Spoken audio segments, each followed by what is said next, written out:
말씀 제목 따라해 보겠습니다. 멸망에 이르게 하는 세 가지의 본. 지난 한 주간 하나님의 말씀에 순종하는 것만큼 자기 일을 쉬는 하나님의 안식에 들어가셨습니까? 하나님의 안식에 들어가는 것이 무엇이라고 했습니까? 자기 마음과 맞지 않는 하나님의 말씀에도 믿음을 화합하고 곧 믿음으로 받아들이고 순종하는 것이라고 말씀드렸습니다. 그러면 하나님의 안식에 들어간 결과가 무엇인지 아십니까? 바로 기쁨과 즐거움으로 순종하는 것입니다. 처음에 하나님의 안식에 들어가기 위해 여러분은 자기 마음과 맞지 않는 하나님의 말씀에 믿음을 화합하고 곧 믿음으로 받아들이고 순종하시느라 많은 고생을 하셨을 것입니다. 왜 고생을 했습니까? 바로 하나님의 말씀에 순종하기 위해서는 자신의 생명, 곧 혼의 생명을 미워함으로 자기 생각과 감정과 의지를 죽여야 했기 때문입니다. 이것이 바로 생명을 탄생시키기 위한 해산의 수고와도 같은 것입니다. 하지만 해산의 수고 후에 생명을 탄생시킨 기쁨으로 인해 해산의 수고를 잊는 것과 같이 이미 탄생한 생명이신 하나님의 말씀에 순종하는 것이 이때부터는 편하고 즐거운 것입니다. 사랑하는 시온의 성도 여러분, 염려하지 말라는 말씀을 마음에 받아들이고 순종하기 위해 얼마나 많은 희생과 수고를 하셨습니까? 염려하는 자신의 생각과 감정과 의지를 죽이느라 얼마나 많은 고생을 하셨습니까? 하지만 염려하지 말라는 말씀이 탄생한 후부터는 염려하지 말라는 말씀에 순종하는 것이 너무 쉬워지지 않았습니까? 너무 즐겁지 않습니까? 그래서 지금은 기쁨과 즐거움으로 염려하지 말라는 말씀에 순종하지 않습니까? 이것이 바로 하나님의 안식에 들어온 결과입니다.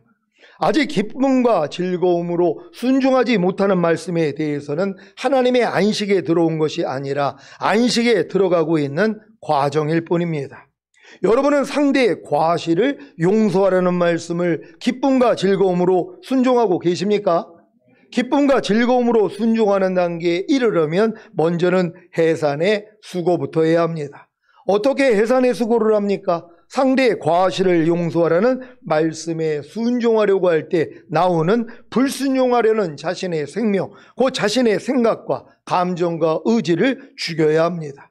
상대의 과실을 용서하지 않으려는 자신의 생각과 감정과 의지를 죽이면서 상대의 과실을 용서하라는 말씀에 순종하려는 노력이 해산의 수고와 같은 것입니다.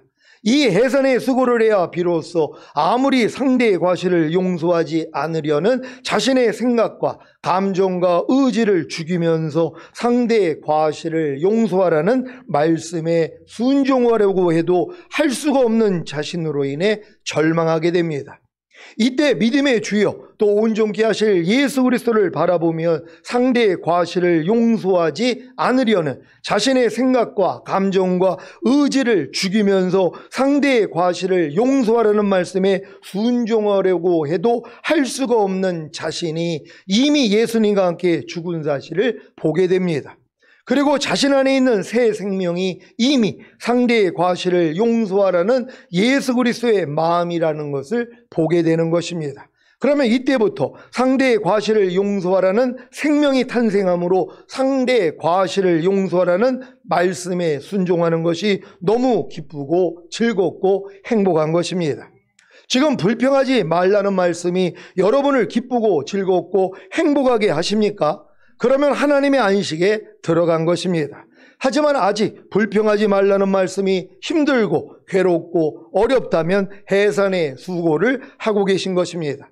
이 해산의 수고를 통해 자신의 힘과 능력으로는 불가능하다는 사실로 인해 절망하시고 믿음의 주여 또 온전케 하실 예수 그리스도를 바라보십시오.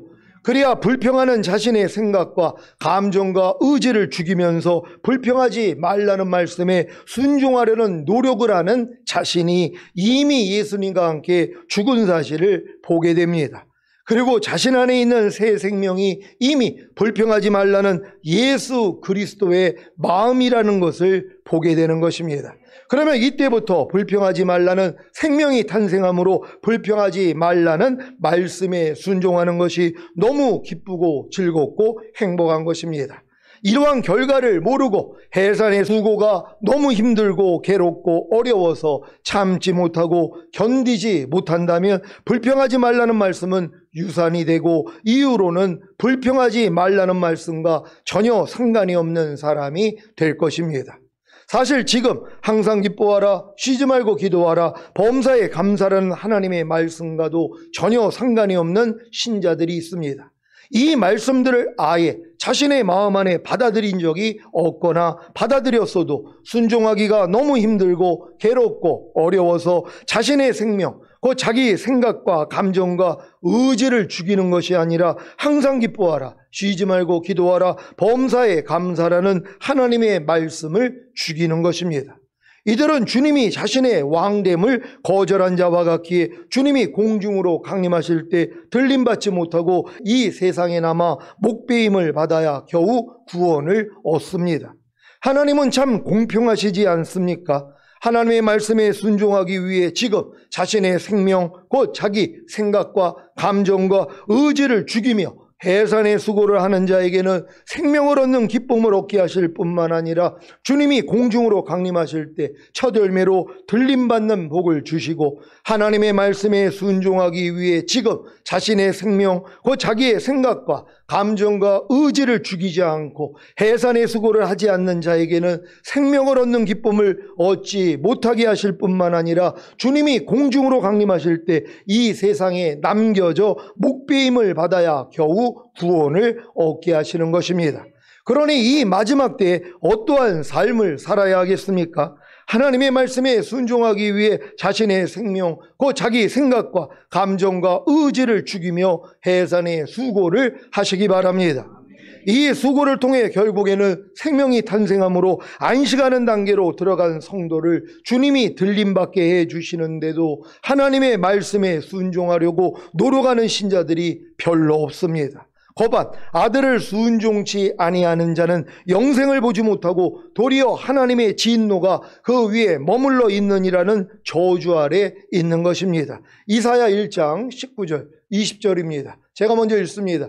너희가 즐겨 순종하며 땅의 아름다운 소산을 먹을 것이요, 너희가 거절하여 배반하며 칼에 삼키우리라. 여호와의 입의 말씀이니라. 아멘. 지금부터 하나님의 모든 말씀에 즐겨 순종하심으로 땅의 아름다운 소산을 들으시기를 바랍니다. 그러니까 여러분이 하나님의 말씀을 즐겨 순종하는 이 수준이 되기 전에는 먼저 순종하는 게 너무 힘들고 괴로워가지고 주님 왜 이렇게 안 돼요? 이럴 때 뭐예요? 네 마음으로 해서 그래. 내 마음 받으면 돼. 그러니까 주님의 마음을 받으니까 뭐예요? 이제는 주님의 멍에는 쉽고 주님의 집은 가벼워지기를 시작한단 말이에요. 왜요? 주님의 마음이 됐기 때문에. 주님의 마음은 온유하고 겸손한 마음이란 말이에요. 수고하고 무거운 짐진 자들아 다 내게로 오라. 내가 너희를 쉬게 하리라. 나는 마음이 온유하고 겸손하니 나의 멍에를 메고 내게 배우라 그랬단 말이에요. 주님의 멍에가 뭐예요? 온유하고 겸손한 마음이란 말이에요. 이 멍에를 여러분이 맨다는 건 마음의 할례를 받고 주님 마음이 됐다는 것이란 말이에요. 그러면 뭐예요? 이제는 쉬워지는 거예요. 왜?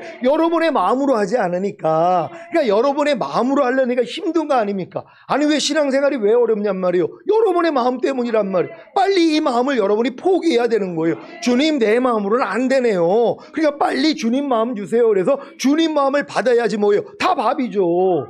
아니 출애굽해가지고 이 12명의 족장들이란 말이에요. 제일 뛰어난 사람들이에요. 육로로 가나안 땅 들어가게 한 거 아니에요. 근데 돌아와서 뭐라고 합니까? 10명은요. 안악자손을 봤다는 거예요. 저들에 비해서 우린 메뚜기야. 우린 다 죽게 됐어. 메뚜기하고 사람의 차이란 말이에요. 엄청나게 큰 거인을 본 거예요. 그러니까 우리가 하나님이 그 언약한 이 땅에 우린 못 들어가. 우린 다 죽게 됐어. 그들은 누구를 본 거예요? 자기를 봤단 말이에요. 자기의 현 상태를 본 거예요. 그러니까 이 고백이 나온 거예요. 그들 못 들어간 거예요. 결국은요. 근데 여호수아 갈렙은 뭐예요? 동일한 환경 가운데 아니야. 하나님이 우리와 함께 계시면 능히 이겨. 저들은 우리의 밥이야 그랬단 말이에요. 아니 밥이라는 거예요. 그 큰 거인이 우리의 밥이라는 것이란 말이에요. 그러니까 이게 얼마나 기쁘고 감사한 일이란 말이에요. 주님의 마음으로 받기 때문이에요. 그러니까 여러분들의 마음으로는 여러분이 지금 겪고 있는 이 모든 일들은 여러분들이 감당을 못한단 말이에요. 그러니까 감당하려고 하는 게 미련한 거예요. 하나님은 뭐예요? 너희 힘으로는 감당 못해. 빨리 내려놔. 그리고 네가 내 마음을 얻어야 돼. 그럼 주님 마음을 얻어야 그 마음으로 보게 되는 거예요. 그런 다음부터 여러분 문제가 아니에요. 사방으로 우겨 쌓임을 당하여도 쌓이지 아니하고 답답한 일을 당해도 낙심하지 않고 핍박을 받아도 버림받지 아니하고 거꾸러뜨림을 당해도 망하지 않는 이러한 일들은 뭐예요? 주님의 마음이 됐기 때문이란 말이에요. 그러니까 주님의 마음만 되면 아무것도 아니에요. 너무 쉬운 일이란 말이에요. 구구단 지금은 쉬워요, 어려워요? 아니, 유치원 애들이 구구단이 얼마나 어려웠냔 말이에요. 근데 지금은 뭐예요? 8, 9 너무 어려워요. 2, 2는 그래요. 이건 쉽잖아요.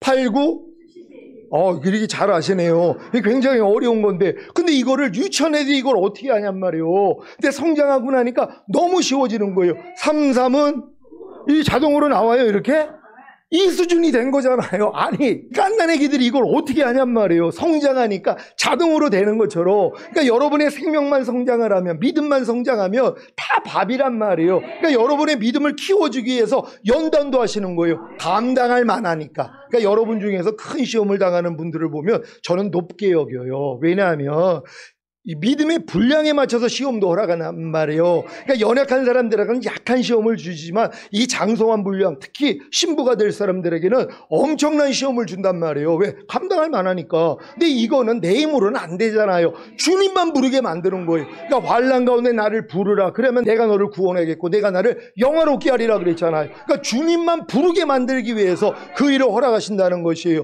매일 주님을 부를 수 있는 여러분 되시기를 바랍니다. 히브리서 4장 11절입니다. 다 같이 읽습니다. 시작. 그러므로 우리가 저 안식에 들어가기를 힘쓸지니 이는 누구든지 저 순종치 아니하는 본에 빠지지 않게 하려 함이라. 아멘. 지금까지 여러분은 하나님의 안식에 들어가는 방법에 대해 배웠습니다. 하나님의 말씀을 마음에 받아들이고 그 말씀에 순종하는 것이 하나님의 안식에 들어가는 것입니다. 지금은 이것을 힘쓸 때입니다.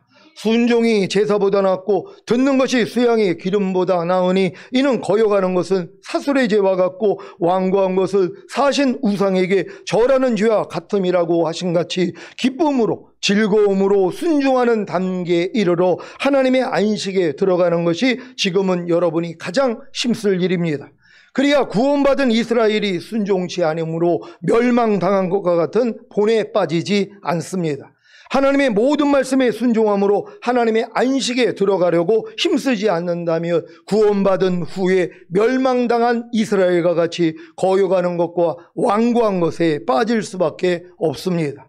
순종의 반대는 거여가는 것과 완고한 것입니다. 거역이 무엇입니까? 거역이란 윗사람의 뜻이나 지시 또는 초월적인 힘 등을 따르지 않고 거스름입니다. 이렇게 하나님의 말씀을 따르지 않고 거스르는 것이 거역인데 이 거역이 바로 사술의 죄입니다. 사술은 요사스러운 술법이나 술책인데 그 주체가 귀신인 것입니다. 그래서 사술은 귀신들과의 접촉을 포함합니다. 거역이 사술의 죄와 같다는 것은 하나님의 말씀을 따르지 않고 거스르는 거역이 바로 귀신들과의 접촉을 불러일으키는 것입니다. 그래서 하나님의 말씀을 거역하는 자는 귀신의 말과 행동을 하는 것입니다. 완고한 것이 무엇입니까? 완고하다는 것은 사람이나 그 성격이 융통성이 없고 고집이 센 것입니다. 이 완고함이 바로 사신 우상에게 절하는 죄와 같은 것입니다. 아무리 하나님의 말씀을 전해도 완고함으로 그 성격이 융통성이 없고 고집이 세서 도무지 받아들이지 않으므로 순종하지 않는 것이 바로 사신 우상에게 절하는 죄를 짓는 것입니다. 사신 우상에게 절하는 죄가 무엇입니까? 사신이란 재앙을 가져오는 요사스럽고 사악한 귀신들을 말하는데 그 귀신 우상에게 절하는 경배하고 섬기는 죄가 바로 완고함입니다. 그래서 완고한 사람들은 하나님의 말씀에 순종할 수가 없습니다. 여러분 안에 있는 완고함, 곧 하나님의 말씀에 순종하지 않으려고 하는 완고함이 사신 우상에게 절하는 죄, 곧 재앙을 가져오는 요사스럽고 사악한 귀신 우상에게 절하는 경배하고 섬기는 죄입니다. 그래서 완고한 자는 회개하기가 어렵습니다. 순종의 반대가 되는 거여가는 것과 완고한 것이 세 가지 형태로 나타나는데 이것만큼은 반드시 제거하여야 기쁘고 즐겁게 순종하는 단계로 들어갈 수 있습니다. 부디 오늘 말씀을 통해 하나님의 말씀에 순종치 않게 하므로 하나님의 안식에 들어가지 못하게 하는 세 가지 본을 뿌리채 뽑아버리시기를 바랍니다. 유다서 1장 11절입니다. 다 같이 읽습니다. 시작. 화 있을진저 이 사람들이여 가인의 길에 행하였으며 삭슬 위하여 발람의 어그러진 길로 몰려갔으며 고라의 패역을 쫓아 멸망을 받았도다. 아멘. 구원받은 이스라엘이 광야에서 멸망한 것 같이 교회 안에서 구원받은 후에 멸망을 받는 세 가지의 본이 무엇입니까? 첫째, 가인의 길로 행하는 것입니다. 가인은 하나님의 뜻을 쫓아 제사를 드리지 않고 자신의 뜻과 방법으로 제사를 드림으로 제사에 실패했고 그 결과 시기와 질투로 인해 분노함으로 동생 아벨을 죽인 것입니다. 가인이 걸었던 자기 중심적인 삶의 길을 자세히 살펴보며 세 가지의 결과를 내는 것을 볼 수 있습니다. 첫 번째는 분노입니다. 하나님이 자신의 제사는 받지 않으시고 아벨의 제사만을 받으시자 가인은 하나님과 동생 아벨에게 분노했습니다. 그 결과 죄를 다스리지 못하고 동생을 죽인 것입니다. 창세기 4장 3절로 8절입니다. 제가 먼저 읽습니다. 세월이 지난 후에 가인은 땅의 소산으로 제물을 삼아 여호와께 드렸고 아벨은 자기도 양의 첫 새끼와 그 기름으로 드렸더니 여호와께서 아벨과 그 제물은 연락하셨으나 가인과 그 제물은 연락하지 아니하신지라 가인이 심히 분하여 안색이 변하니 여호와께서 가인에게 이르시되 내가 분하여 함은 어찌미며 안색이 변함은 어찌미뇨. 내가 선을 행하면 어찌 낯을 들지 못하겠느냐. 선을 행치 아니하면 죄가 문에 엎드리느니라. 죄의 소원은 내게 있으나 너는 죄를 다스릴지니라. 가인이 그 아우 아벨에게 고하니라. 그 후 그들이 들에 있을 때에 가인이 그 아우 아벨을 쳐 죽이니라. 아멘. 여러분, 이 분노하는 마음을 다 뽑아낼 수 있는 여러분 되시기를 바랍니다. 두 번째는 반항입니다. 하나님께서 권면하심으로 선을 행하고 죄를 다스릴 기회를 주심에도 불구하고 동생을 살해한 후에는 회개할 기회를 주심에도 불구하고 하나님께 반항한 것입니다. 창세기 4장 8절 9절입니다. 제가 먼저 읽습니다. 가인이 그 아우 아벨에게 고하니라. 그 후 그들이 들에 있을 때에 가인이 그 아우 아벨을 쳐 죽이니라. 여호와께서 가인에게 이르시되 내 아우 아벨이 어디 있느냐. 그가 가로되 내가 알지 못하나이다. 내가 내 아우를 지키는 자이니까. 그러니까 분노했기 때문에 그 아우 아벨을 쳐 죽인 것이란 말이에요. 근데 하나님이 이런 걸 알고 미리 나타나가지고 네가 선을 행하는데 왜 얼굴을 들지 못하느냐. 죄의 소원은 네 안에 있어도 너는 죄를 다스리라. 이 권면까지 했는데도 이 말씀을 밟아버린 것이란 말이에요. 하나님이 권면을 해도 안 들은 거예요. 그걸 죽인 거란 말이에요. 이게 우리 안에 있는 모습이란 말이에요. 그러니까 여러분들이 이걸 발견하고 회개하셔야 되는 것이 반드시 회개할 수 있는 여러분 되시기를 바랍니다. 세 번째는 불안과 공포입니다. 땅에 흘려진 아벨의 핏소리가 하나님께 호소함으로 가인은 땅으로부터 저주를 받게 되었기에 불안과 공포에 사로잡힌 것입니다. 창세기 4장 13절 14절입니다. 제가 먼저 읽습니다.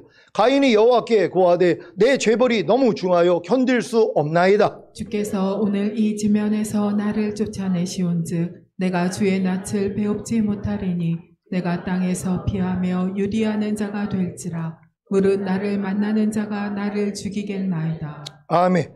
가인이 걸었던 자기 중심적인 삶의 길은 이렇게 분노와 반항과 불안, 공포의 결과를 낸다는 사실을 기억하시기를 바랍니다. 구원받은 이스라엘이 광야에서 멸망한 것 같이 교회 안에서 구원받은 후에 멸망을 받는 세 가지의 본 중에 둘째는 불의의 삭슬 위하여 발람의 어그러진 길로 몰려가는 것입니다. 발람의 어그러진 길이란 이스라엘을 저주하지 말라는 하나님의 뜻을 알았음에도 불구하고 물질과 명예에 눈이 멀어 모압 왕 발락의 부탁대로 이스라엘에게 하나님께 저주받을 짓을 행하게 하므로 이스라엘 2만 4천 명을 연병에 걸려 죽게 한 것입니다. 민수기 31장 16절입니다. 다 같이 읽습니다. 시작. 보라, 이들이 발람의 꾀를 쫓아 이스라엘 자손으로 보올의 사건에 여호와 앞에 범죄케 하여 여호와의 회중에 연병이 일어나게 하였느니라. 아멘. 발람 선지자는 하나님의 뜻을 알면서도 돈과 명예에 눈이 어두워져서 하나님께 다시 구함으로 모압 왕 발락에게 나아갔으며 하나님이 이스라엘을 저주하는 것을 막으시자 뒤로 모압 왕 발락에게 이스라엘이 저주받는 방법을 가르쳤습니다. 요한계시록 2장 14절입니다. 다 같이 읽습니다. 시작. 그러나 내게 두어 가지 책망할 것이 있나니 거기 내게 발람의 교훈을 지키는 자들이 있도다. 발람이 발락을 가르쳐 이스라엘 앞에 울무를 놓아 우상의 제물을 먹게 하였고 또 행음하게 하였느니라. 아멘. 발람 선지자가 돈과 명예에 눈이 멀어 이스라엘이 하나님께 저주를 받도록 모압 왕 발락에게 가르친 것이 무엇입니까? 바로 이방 여인들과의 음행입니다. 민수기 25장 1절로 9절입니다. 제가 먼저 읽습니다. 이스라엘이 시딤에 머물러 있더니 그 백성이 모압 여자들과 음행하기를 시작하니라. 그 여자들이 그 신들에게 제사할 때에 백성을 청하매 백성이 먹고 그들의 신들에게 절함으로 이스라엘이 바알 부올에게 부속된지라. 여호와께서 이스라엘에게 진노하시니라. 여호와께서 모세에게 이르시되 백성의 두령들을 잡아 태양을 향하여 여호와 앞에 목매어 달라. 그리하면 여호와의 진노가 이스라엘을 떠나리라. 모세가 이스라엘 사사들에게 이르되 너희는 각기 관할하는 자 중에 바알 부올에게 부속한 사람들을 죽이라 하니라. 이스라엘 자손의 온 회중이 회막문에서 올 때에 이스라엘 자손 한 사람이 모세와 온 회중의 목전에 미디안의 한 여인을 데리고 그 형제에게로 온지라. 제사장 아론의 손자 엘르아살의 아들 비느하스가 보고 회중의 가운데서 일어나 손에 창을 들고 그 이스라엘 남자를 따라 그의 막에 들어가서 이스라엘 남자와 그 여인의 배를 꿰뚫어서 두 사람을 죽이니 연병이 이스라엘 자손에게서 그쳤더라. 다 같이 그 연병으로 죽은 자가 24,000명이었더라. 아멘. 마지막 때에 돈과 명예를 사랑한다면 발람의 어그러진 길로 몰려갔다가 발람이 받은 저주를 받게 될 것입니다. 그 저주가 무엇인지 아십니까? 바로 죽음입니다. 여호수아 13장 22절입니다. 다 같이 읽습니다. 시작. 이스라엘 자손이 그들을 도륙하는 중에 보올의 아들 술사 발람도 칼날로 죽였었더라. 아멘. 발람의 어그러진 길로 몰려가는 것이 불의의 삭슬 사랑하는 것입니다. 베드로후서 2장 15절 16절입니다. 제가 먼저 읽습니다.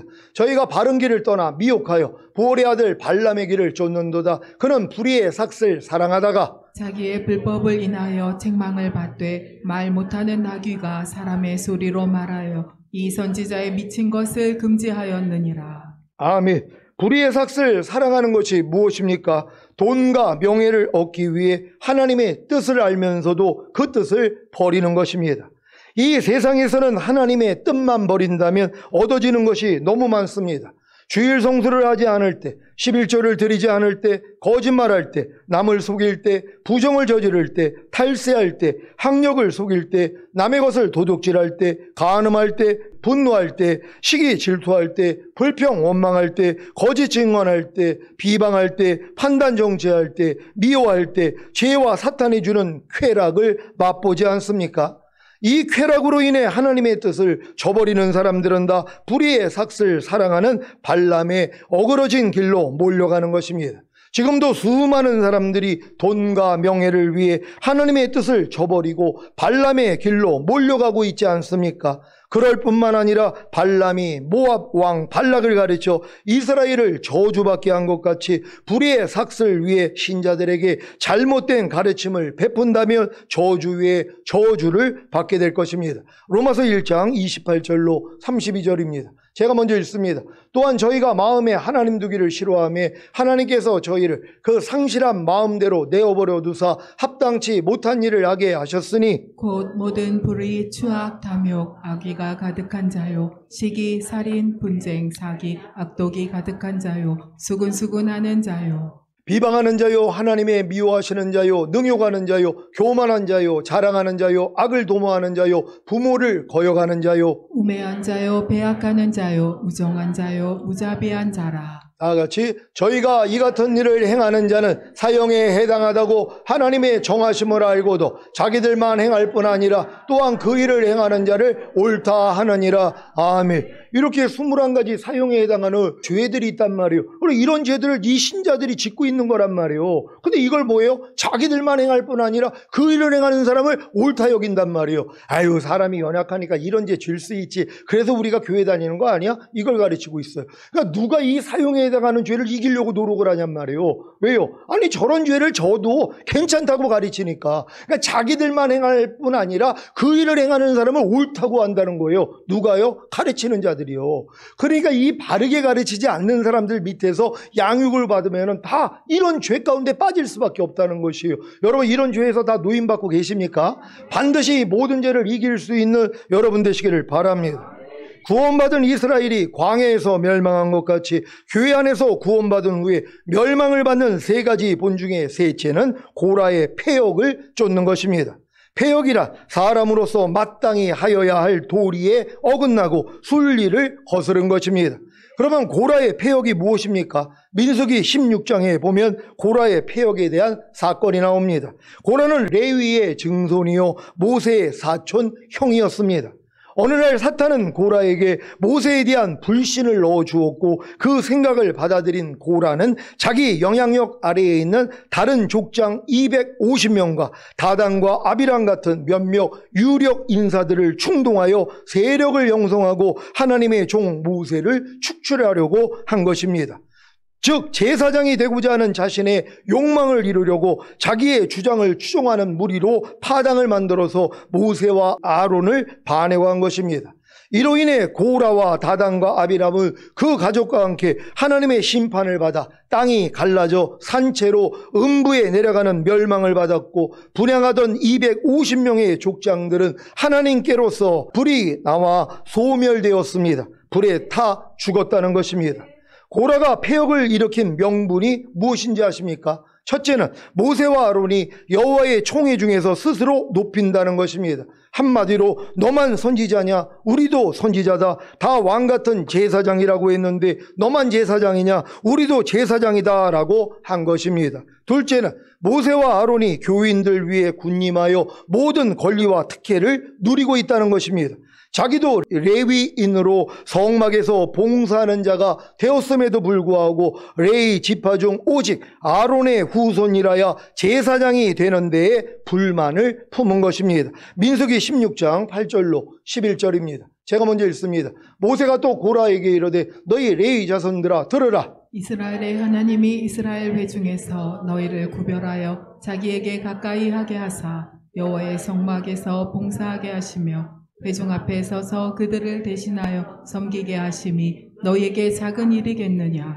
하나님이 너와 내 모든 형제 레위 자손으로 너와 함께 가까이 오게 하신 것이 작은 일이 아니오늘 너희가 오히려 제사장의 직분을 구하느냐. 이를 위하여 너와 너의 무리가 다 모여서 여호와를 거스리는도다. 아론은 어떠한 사람이관데 너희가 그를 원망하느냐. 아멘. 셋째는 모세가 자기들을 젖과 꿀이 흐르는 땅 애굽 땅에서 끌어내어 광야에서 죽게 만들었다는 것입니다. 넷째는 모세가 자기들에게는 밭도 포도원도 주지 않고 모든 기업을 독차지한다는 것입니다. 이 모든 것들이 고라가 스스로 세워져 머리가 되고 주인이 되고자 하는 억지에 불과하지만 수많은 사람들이 고라의 패역에 동조하여 함께 멸망당했습니다. 사랑하는 시온의 성도 여러분, 이 마지막 때 하나님의 말씀에 순종치 않게 함으로 하나님의 안식에 들어가지 못하게 하는 세 가지 본인, 가인의 길과 발람의 어그러진 길과 고라의 패역을 쫓는 길을 완전히 파괴함으로 즐겨 순종하는 하나님의 안식에 들어가시기를 우리 주 예수 그리스도의 이름으로 축원합니다. 기도하겠습니다. 오늘 선포된 말씀을 통하여 이미 출애굽하고 구원을 얻은 자들이란 말이에요. 근데 구원을 얻은 후에 멸망을 당했단 말이에요. 우리도 마찬가지예요. 구원받은 다음에 이 멸망이 지옥 가는 멸망이 아니라 주님이 오실 때 남겨지는 멸망이란 말이에요. 그러니까 여러분들은 이 세 가지, 여러분을 이 죄를 짓게 만드는 이 세 가지 요소를 여러분 삶 가운데 매일 발견을 해야 되는 것이에요. 그래서 이 모든 죄악을 여러분이 뽑아버려야 주님과 온전히 하나가 되어 안식하는 단계로 들어갈 수 있습니다. 이런 우리가 되기를 위해 주여 한번 해주고 기도합니다.